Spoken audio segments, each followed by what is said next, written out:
In this next module, we will discuss the difference between defining problems versus goals.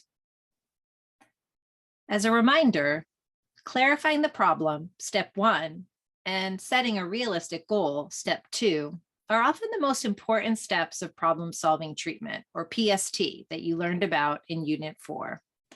Defining problems and goals can determine the success of the rest of the 7 steps: generating multiple solutions or brainstorming, evaluating and comparing solutions or weighing the pros and cons, selecting a feasible solution, implementing the solution, and at the next session, evaluating the outcome. Here's some tips for helping participants tease apart problems versus goals, and a little bit about goals versus solutions, step 3, as well. Let's start with step 1, clarifying and defining the problem. A problem is something that is going wrong in a person's life that they believe is contributing to their depression. Ask open-ended questions of participant to identify specific behaviors or resources that they may feel they have too much of, not enough of, or is another barrier in living the lives they want to live. Your job as a Pearls coach or counselor is to help them get more specific. For example, a problem such as I'm lonely, getting more specific, such as that means I don't have anyone to talk to, or I'm too shy to talk to people.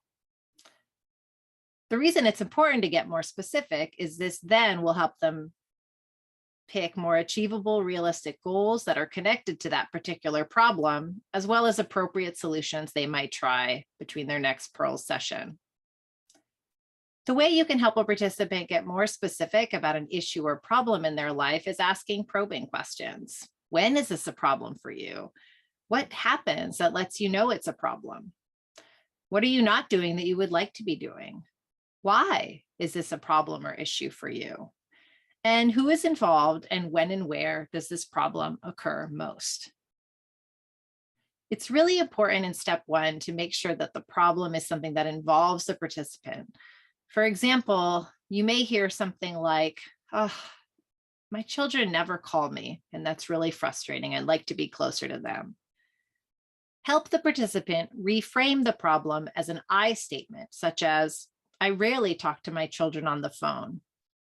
This allows them to then come up with appropriate goals and solutions and action plans that they can control, rather than waiting for the participant to make a change in their lives. You might also ask the participant, for whom is this a problem? That will help them redefine into something that leaves room for them to solve with changes in their own life. Other tips for clarifying and defining the problem, including focusing on functions, something the client is doing or not doing, such as an action or a behavior, rather than their feelings. For example, with the previous slide, the feeling of I'm lonely can be clarified with who, what, when, how, and why questions to become a more specific problem, such as I miss having someone to eat dinner with, or I'd like to have someone I can go to the temple with and pray. Clarifying the problem as a function and not a feeling will help the Pearls participant apply the problem-solving steps to work towards their goals. Lastly, the Pearls coach can work with the participant to break down complex problems into smaller pieces. For example, if the participant shares they do not have access to a primary care provider that speaks their language, they can break this down into smaller pieces to help them solve this problem, such as how to get access to interpreter services as they connect with a social worker to explore options for culturally and linguistically appropriate care at home, by phone, or in the clinic. Next, let's talk a little bit about step 2, setting a realistic goal. Often, setting a realistic goal is stating in the opposite or obverse of the problem statement in step 1. It's also often stated in the positive. Goals should be realistic and achievable, particularly early on in Pearls. It's important that the client experiences some success as a way to learn the problem-solving steps and apply them to their lives. It's It's also really important you balance a client's autonomy with careful questioning to ensure it's something that they can do.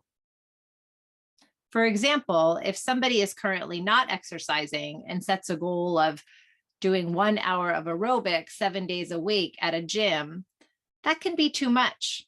So helping them start with something small, just as we talked about in the previous slides about breaking down complex problems into smaller ones. Some tips for setting a realistic goal include thinking about a goal as a specific action or a set of actions that will help the participant solve their problem or issue. This often means finding ways to increase or decrease a certain behavior or gain access to certain resources. So some examples of goals are finding ways to get transportation so I can get out of my house, talking to at least 3 people this week, communicating with my children at least 3 times this week, or exercising at least 2 minutes a day. You can see that these goals are trying to be smart. Specific is helping the client to identify exactly what it is they're going to do, when they'll do it, and with whom they'll do it. Measurable means helping the client to think in quantifiable terms, how many or how often. Attainable looks at whether the client has the ability, capacity, or resources to achieve the goal. A goal being realistic makes sure that the client's goal is reasonable, and small steps that are achieved are better than large leaps that fail, particularly early on in learning the problem-solving steps. Lastly, it's important the goal be time-bound. What is the time frame to accomplish this goal?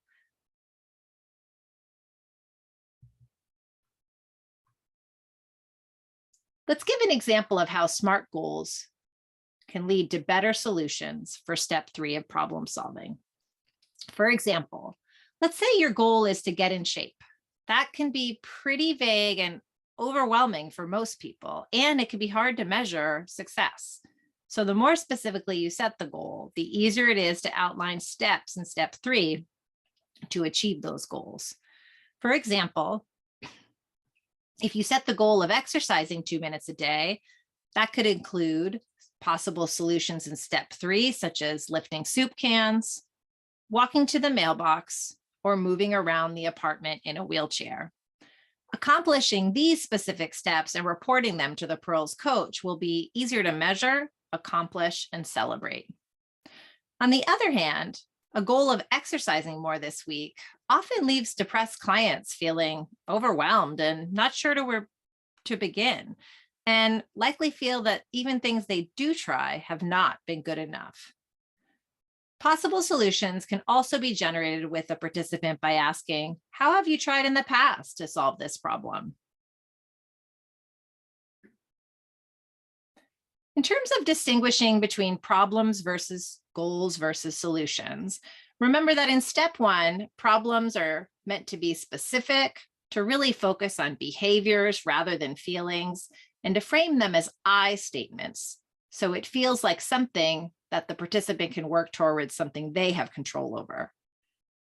In step 2, remember that those goals need to be SMART, specific, measurable, attainable, realistic, and time-bound. In step 3, generating possible solutions, work with your participant to help them come up with different ways to achieve their goal and solve the problem, always keeping those first 2 steps in mind to help them come up with appropriate solutions to help resolve something that's overwhelming them.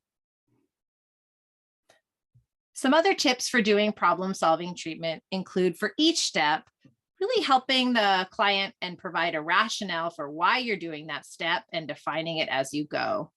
The toolkit has helpful tips for doing this, as well as a sample script to use when you're first learning problem-solving treatment. Next, make sure you share what you're writing down on the worksheet with the client so that they can learn the steps. Encourage them to write along with them, or you can provide them a copy of the filled out worksheet after each session. And last, during those initial problem-solving treatment or PST sessions, encourage the client to pick a simpler problem, such as one of the activities they're planning during behavioral activation. This will help them to not only learn and apply the steps, but experience some success early on, which will reinforce their learning and hopefully their depression resolving in the future.